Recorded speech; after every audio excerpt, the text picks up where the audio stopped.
Good day to all. Hello, students. I am Rima Sandhu.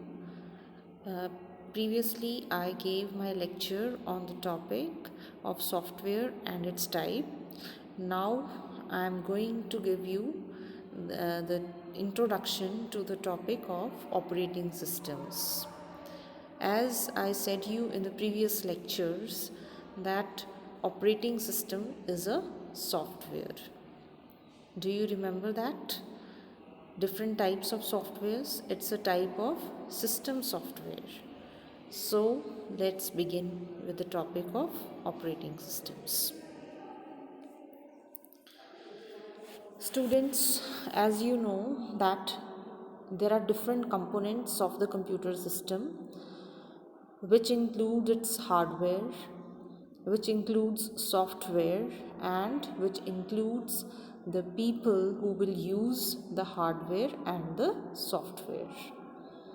और hardware और software जो है इसको यूज़ करने के लिए हम लोग क्या यूज़ करते हैं? सॉफ्टवेयर का। तो सॉफ्टवेयर में डिफरेंट टाइप्स ऑफ सॉफ्टवेयर्स हमारे पास अवेलेबल होते हैं, जैसे कि मैंने आपको बताया था सिस्टम सॉफ्टवेयर, फिर आपके एप्लीकेशन सॉफ्टवेयर्स, फिर आपके enterprise resource planning softwares. Different types of softwares are available.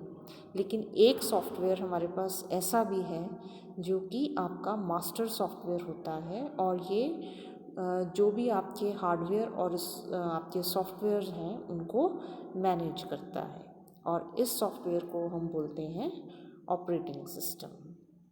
As you can see in the slide, operating system controls and coordinates the use of hardware among application programs. जब भी हम computer को, अपने mobile को या किसी भी electronic जो आपकी डिवाइस होती है, तो सिस्टम जो है वो अपना सेल्फ टेस्ट जो है वो परफॉर्म करता है. इस सेल्फ टेस्ट को हम बोलते हैं बूटिंग. बूटिंग का मतलब होता है आपका जो ऑपरेटिंग सिस्टम है ये मेमोरी में लोड होता है. तो इस प्रोसेस को हम बूटिंग कहते हैं.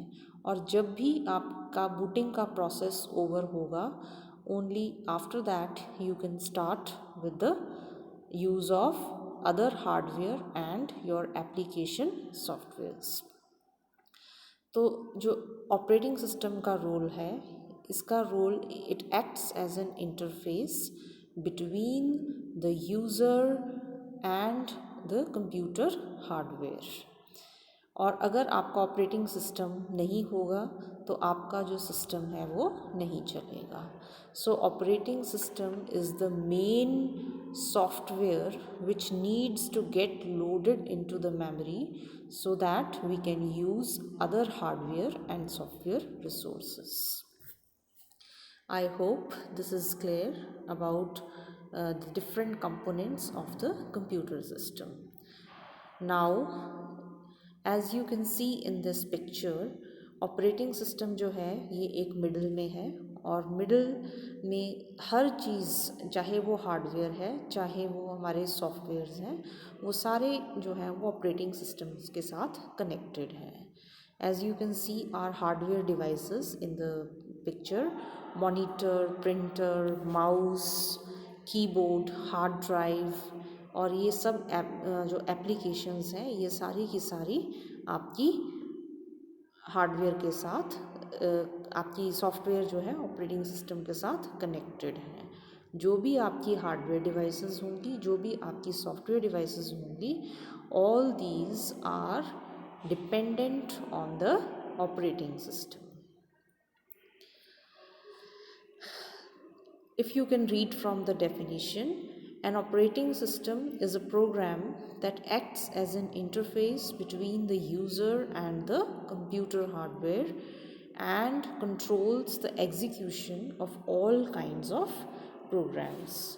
बिना ऑपरेटिंग सिस्टम के ना तो आपका हार्डवेयर चलेगा और ना ही आपका सॉफ्टवेयर चलेगा. जब हार्डवेयर नहीं चलेगा और सॉफ्टवेयर नहीं चलेगा तो यूज़र जो है he is useless. तो ऑपरेटिंग सिस्टम जो है ये एक इंटरफेस, एक मिडल मैन एक्ट करता है between the user and the computer hardware, so that the application programs and hardware resources can be used. So what are the goals of an operating system? Goals क्या हैं operating system के? एक तो इसका goal है कि simplify the execution of user programs and make user problems easier. अब ये प्रॉब्लम्स को कैसे ईजी करेगा?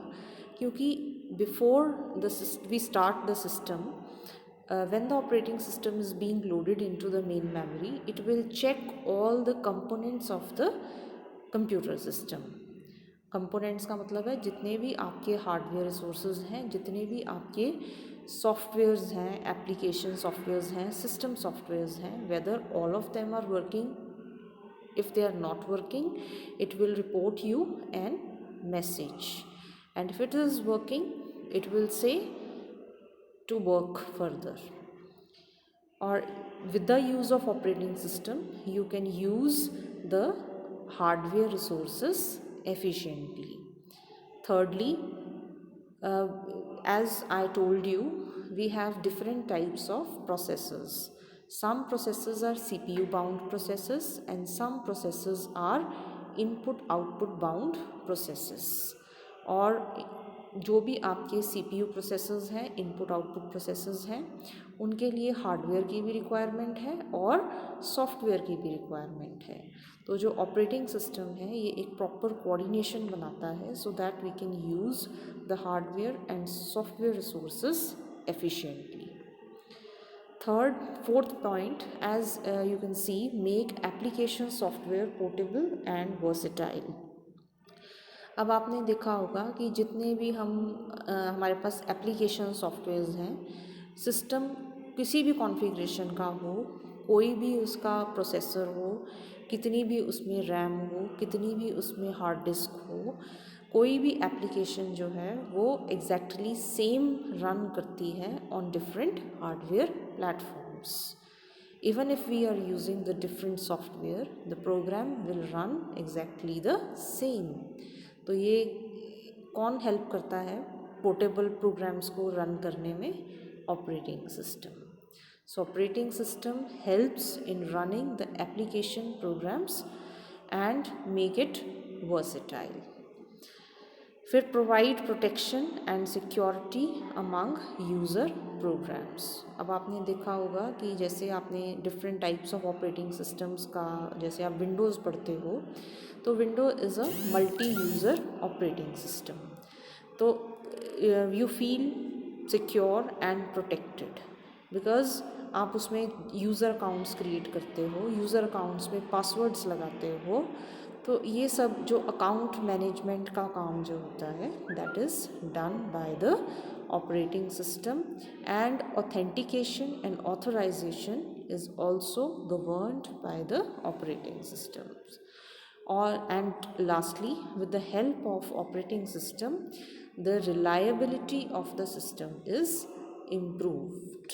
अगर आपका ऑपरेटिंग सिस्टम प्रॉपरली फंक्शनल है तो आपको उसके हार्डवेयर सॉफ्टवेयर कोई एप्लीकेशन प्रोग्राम्स यूज़ करने में कोई जो प्रॉब्लम है वो नहीं आएगी. सो operating system is the main component of the computer system जो कि आपके सारे हार्डवेयर और सारे सॉफ्टवेयर रिसोर्सेज को हेल्प करता है मैनेज करने में. So there are different functions of operating systems as you can see, जिसको कि मैं आपको डिटेल में करवाऊँगी, like your memory management, processor management, device management, file management, security control over system performance, job accounting, error detecting aids, coordination between other software and users. तो line by line जो है हम सारे सॉफ्टवेयर्स जो इसके functions हैं इस operating system software के हम सभी कवर करेंगे. So the first and most important function of operating system is memory management. अब जैसे ही आप फंडामेंटल्स पढ़ते हो कंप्यूटर सिस्टम के, तो आपको बताया जाता है कि जो मेमोरी है it is one of the main component of the computer system, क्योंकि कंप्यूटर जो है वो कहीं ना कहीं आपका डेटा सेव करता है और सेव करने के लिए उसको मेमोरी की रिक्वायरमेंट है। और मेमोरी जैसे कि आपने पढ़ा है कि there is primary memory, there is secondary memory, different types of memories जो हैं वो अवेलेबल हैं। तो मेमोरी को जो मैनेज करने का काम है that is done by the operating system. So memory management में ऑपरेटिंग सिस्टम कैसे हेल्प करता है? First of all it keeps track of the primary memory. Primary memory में कि आपकी मेमोरी कितनी यूज़ में है, कहाँ यूज़ हो रही है और मेमोरी का कौन सा पार्ट जो है वो यूज़ में नहीं है। और मल्टी प्रोग्रामिंग ऑपरेटिंग सिस्टम्स में ये होता है कि there are different programs which are running in the memory and they are consuming that memory.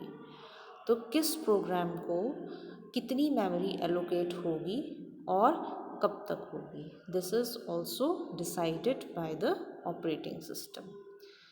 और अगर कोई प्रोसेस मेमोरी में एंटर करता है तो उस प्रोसेस को इमीडिएटली मेमोरी प्रोवाइड करनी जो है this is also the function of operating system.